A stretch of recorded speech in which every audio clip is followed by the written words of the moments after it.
Salut tout le monde, c'est Twister et Buster. Salut tout le monde. On se retrouve aujourd'hui sur un jeu, Dead Space 3, qui est un jeu de survival horror, donc sorti le 7 février, donc ça fait une semaine ouais, à peu près, Ouais. donc qui a été développé par les studios Visceral Games. Et je vais vous laisser tout de suite avec Buster, qui va justement vous présenter la petite nouveauté de ce Dead Space 3. Alors oui, déjà comme vous pouvez le constater, les graphismes sont vraiment magnifiques. Faut le dire, avec Twister on était complètement bouche bée. Ouais, c'est clair. Alors je vais pas rentrer dans les détails tout de suite du jeu, mais on va d'abord parler un petit peu de l'environnement. La petite nouveauté, c'est les environnements ouverts, comme vous pouvez le voir. Donc ils sont assez présents dans ce Dead Space, alors que dans les deux d'avant, ben, ça y était pas. C'était surtout dans des vaisseaux spatiaux et tout. Donc après, ça va plaire à, à des gens et à d'autres non. Donc après, c'est à vous de choisir. Nous, ça nous a vraiment plu. Chacun a son point de vue là-dessus. Mais vous inquiétez pas, parce que ça n'enlève pas du tout le côté oppressant des Space. Parce que il y a beaucoup de blizzards et puis de grottes obscures, pardon. Donc on a vraiment eu des moments de flip quand même. C'est clair. Ouais, c'est sûr, il y a pas de, comment dire, d'inquiétude à avoir là-dessus. Vous le voyez à l'écran de toute façon. Vous êtes dans un environnement plutôt ouvert, mais que ça soit ici ou dans un petit couloir sombre, vous flippez toujours autant, quoi. Donc là-dessus, il n'y a pas de souci. Donc vous inquiétez pas non plus, on conserve toujours les petits couloirs sombres, les petites pièces toutes noires, tout ça, qu'on fait le succès de Dead Space 1 et 2. Donc ça, il n'y a pas de souci là-dessus. Et on voulait parler aussi de l'ambiance du jeu au niveau sonore. Donc là, on voit tout de suite qu'il y a eu un énorme travail de la part des développeurs. Donc que ça soit qualité graphique ou sonore, c'est... Enfin moi, j'ai jamais vu un jeu qui, au niveau sonore, était aussi bien. Après, je sais pas ce que t'en penses, Buster. Ouais, ouais, c'est vrai, franchement, on entend tous les petits détails et tout. Ouais, C'est donc, vraiment magnifique. c'est vraiment super bien. Donc voilà, après, bon, tout ce qui est basique, hein, vous allez voir de toute façon dans le fur et à mesure du gameplay. Pas de nouveautés, comment dire, flagrantes. Ouais, Un ce qu'on peu a des... trouvé super bien aussi, c'est la façon dont les mobs, quand on les tue, en quoi ils se transforment, quoi. Ouais, ouais, c'est-à-dire, je pense que on n'a pas joué malheureusement aux autres Dead Space, Ouais, donc on n'est pas des pros du sujet. Mais effectivement, on en parlait tout à l'heure, ouais, si vous tuez enfin si vous tuez, si vous blessez un monstre au niveau de la jambe, il va se transformer en un autre. Voilà, comme vous pouvez le voir ici. Il va se transformer, il va avoir des pattes qui vont lui pousser dans le dos. Enfin bref, là on s'acharne un peu sur le monstre. Donc voilà, ouais, il y a plein de possibilités. Si vous mettez un tir dans la tête, il va continuer de marcher. Enfin bref, vraiment sympa. Donc voilà, c'est à peu près tout ce qu'on avait à dire, Buster. Je sais pas si tu veux. ouais, on voulait peut-être rajouter que qu'on avait deux types d'armes. Ouais, alors deux types d'armes, ouais, je te laisse expliquer. C'est plutôt une arme Ouais, qui a alors deux fonctionnalités, quoi. il y a plus une arme qui est plutôt mitraillette, quoi. Et après, il y a l'autre arme qui est plus comme un fusil, on dirait. Ok. Après, en coop, c'est vrai qu'on avait des armes différentes, nous deux. Mm. Donc, moi, par exemple, elle lançait un petit rayon d'éclair, donc c'est vraiment sympa.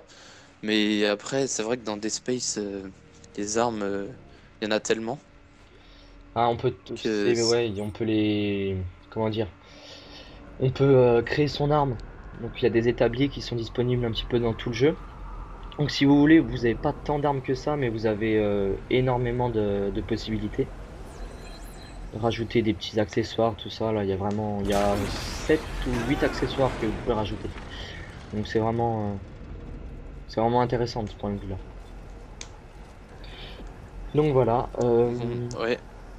On voulait lancer un petit débat maintenant. Ouais, on voulait en Je te laisse profiter. l'expliquer un petit peu. Ouais, on voulait profiter de justement ce gameplay un petit peu flippant pour vous parler de tout ce qui touche au monde de l'horreur au niveau IRL, au niveau de la vie réelle, et lancer un petit débat sur les films d'horreur vont-ils trop loin?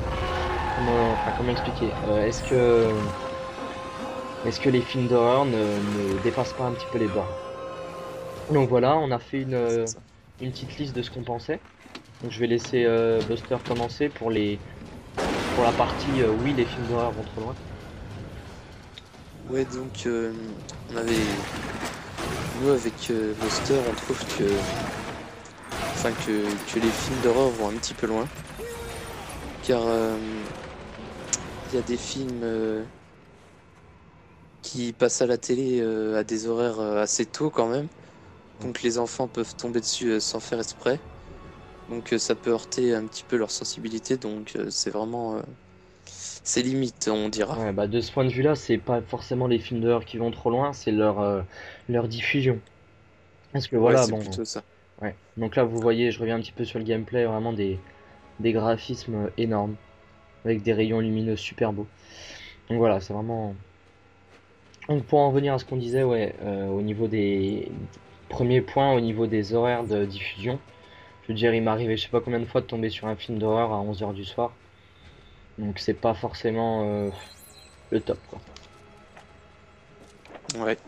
Après, c'est sûr que pour un film normal, pour qu'il soit bon, il faut un bon scénario, alors que pour qu'un film d'horreur soit bien, c'est différent. Il faut toujours qu'il y ait plus d'horreur, plus de sang, plus de peur. Ça commence vraiment à être vraiment dur. Là, c'est le problème, c'est que, ouais, justement, donc comme tu l'as dit, il y a pas mal de bons films, donc c'est des scénarios originaux. Et le problème sur un film d'horreur, c'est que, bah voilà, justement, un bon film d'horreur, c'est un film qui fait peur. Et le problème, c'est qu'ils vont faire de plus en plus peur. Et arrive un moment où je peux vous parler de donc un film qui est sorti il y a pas très longtemps, qui s'appelle au cinéma, qui s'appelle Sinister, et qui a été interdit dans bah, de nombreuses salles en France en tout cas, dans les autres pays aussi. Parce que tout simplement des adultes, hein, même pas des enfants, sont sortis, enfin on peut pas dire fous, mais comment dire, Traumatisé, quoi. traumatisés, ouais, en tout cas traumatisés du truc. Surtout en plus, imaginez en cinéma, quoi, ça doit être autre chose que de regarder un film sur son écran d'ordi. Donc voilà, Ouais, c'est clair. c'est ça qui nous a fait réagir et nous a donné envie de faire un petit peu ce débat. Parce qu'on se dit, enfin, si des gens peuvent sortir traumatisés à vie d'un film, c'est peut-être qu'il y a un truc pas normal. Donc voilà.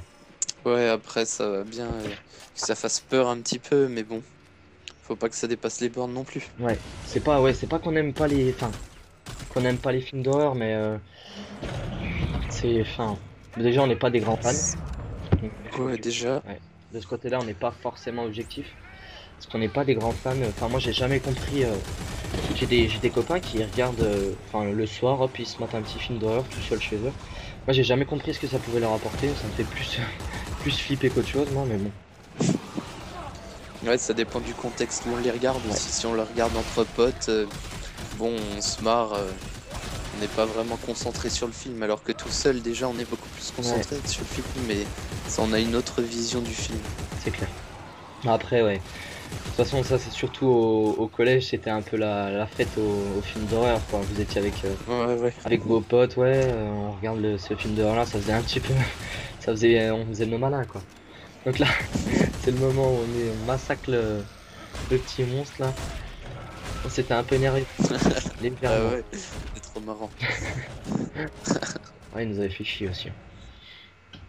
J'avoue, il avait bien mérité. Tout à fait, tout à fait. Donc voilà. Donc on va peut-être passer au nom maintenant. Ouais, j'avais juste un dernier truc à rajouter, c'est que, enfin, pour ma part Ouais, en tout cas, rajoute. il y a trop de, enfin, les films d'horreur devraient pas être autant, comment dire, enfin, avoir autant de spots publicitaires. C'est-à-dire que, je sais Ouais, pas si vous l'avez vu, mais à la sortie de Paranormal Activity, par exemple, bon, qui est un film, on m'a dit qu'il faisait pas forcément peur, mais ça reste un film d'horreur quand même. Je sais pas combien de fois j'ai vu la bande-annonce sur YouTube, quoi. Dans pratiquement toutes les vidéos, il y avait la bande-annonce. Avec maintenant les YouTubeurs qui sont partenaires des bandes-annonces, il y en avait trois Ouais, tonnes. c'est trop médiatisé. Ouais, c'est un peu trop médiatisé. C'est quand même des films qui restent, comment dire, qui sont destinés à un certain public et pour moi, ils devraient pas être popularisés et puis, enfin, avoir des spots publicitaires comme ça. Donc voilà, c'est à peu près tout ce qu'on avait à dire sur pourquoi on Ouais. pense que c'est trop, quoi. Donc on va passer. Donc maintenant, on va passer au nom, même si on va être moins Ouais, objectif quand même. ouais, c'est clair, parce que vraiment, on n'est pas des grands fans, ça c'est clair. Donc après, c'est sûr qu'il y a des personnes qui seront sûrement pas d'accord avec nous, on le comprend. On veut pas, euh, Ah ouais, en aucun on cas veut on pas dit. non plus trop les contredire, on veut juste parler de notre avis, quoi. Ouais, en aucun cas on dit que les films d'horreur c'est mal ou quoi que ce soit, hein. C'est vraiment. On parle juste de ce qu'on en pense et de que voilà. Donc, Après, c'est sûr qu'il y a des films d'horreur qui font beaucoup moins peur que d'autres, et puis qui sont plus marrants aussi, dans le sens comme Scary Movie par exemple. ouais, alors ouais, on peut discuter sur enfin, le terme film d'horreur, mais c'est vrai que c'est plus des. Finalement, moi je trouve qu'il y a les mêmes sensations au niveau de la peur et que voilà, ça reste un côté humour. Ludique. Voilà, un petit peu de côté humour et ça reste beaucoup plus enfantin un peu. C'est vrai, c'est vrai. Voilà, donc dans la partie non, les films d'horreur ne vont pas forcément trop loin. On voulait dire donc finalement personne ne nous oblige à regarder tel ou tel film ou à jouer à tel ou tel jeu finalement. Qu'après, comme on le disait tout à l'heure, le problème c'est qu'il y a des enfants qui tombent dessus. On va pas faire la morale à quoi que ce soit, hein, mais faites attention quand même si vous avez des petits frères, des petites sœurs. Ça peut, enfin, c'est un grand mot de dire dangereux, mais il peut y arriver des accidents qui laissent des traces, on va dire.